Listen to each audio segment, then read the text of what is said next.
farfelues.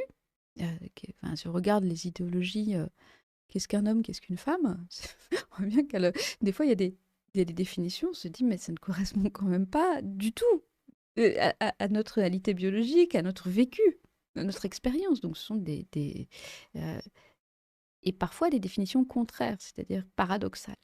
On va mettre tout et son contraire. Alors, on prenait le mot complotiste, on met tout et son contraire dans le mot. Qu'est-ce que ça veut dire?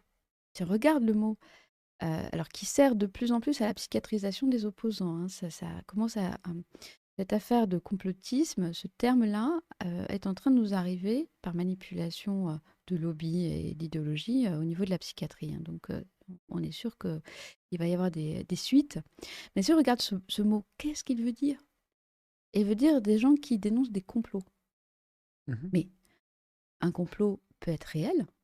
Le pouvoir, il a toujours comploté.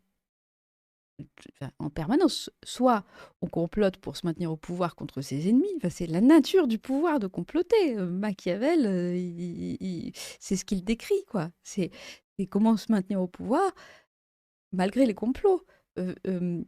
Enfin, Cicéron, l'orateur romain, il ne fait que dénoncer des complots contre la République, voilà, d'aristocrates ambitieux qui voudraient prendre davantage de pouvoir. Euh, Quand César se fait assassiner, euh, c'est un complot pour empêcher son propre complot de prendre davantage de pouvoir. Enfin, donc le pouvoir est lié au complot. Sacré Donc dire, Brutus.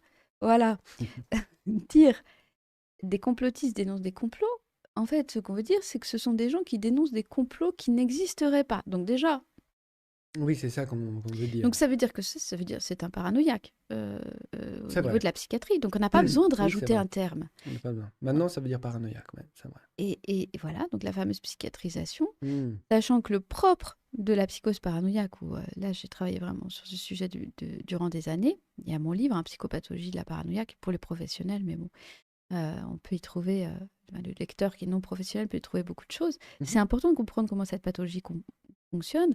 C'est une pathologie contagieuse. Et ça se sait en psychiatrie, on parlait de folie à deux, de folie. Voilà, donc ça veut dire que le discours, c'est le gourou, c'est le chef de la secte, hein, en général, le profil paranoïaque. Donc il va, dans son discours, la façon dont il amène le discours, la façon dont il harcèle les gens, il va réussir à exercer une aliénation sur les autres. C'est-à-dire que prendre possession de l'esprit des gens. Et ce qu'on avait constaté en psychiatrie, mais je vous parle d'il y a un siècle. Oui, mais je parle aux gens. Généralement. Aux gens. Il y a un siècle, c'est lorsqu'on sort les personnes de ce contact avec la psychose paranoïaque, elles reprennent leurs esprits. Donc, elles ne sont pas folles elles-mêmes. Elles sont contaminées par une folie. Mhm. C'est-à-dire que là, on peut s'imaginer qu'on sortirait des D'accord. tas de personnes du discours de l'endoctrinement médiatique sur tel et tel sujet, elles reprennent leurs esprits. Donc, elles ne sont pas folles en elles-mêmes, mais elles sont prises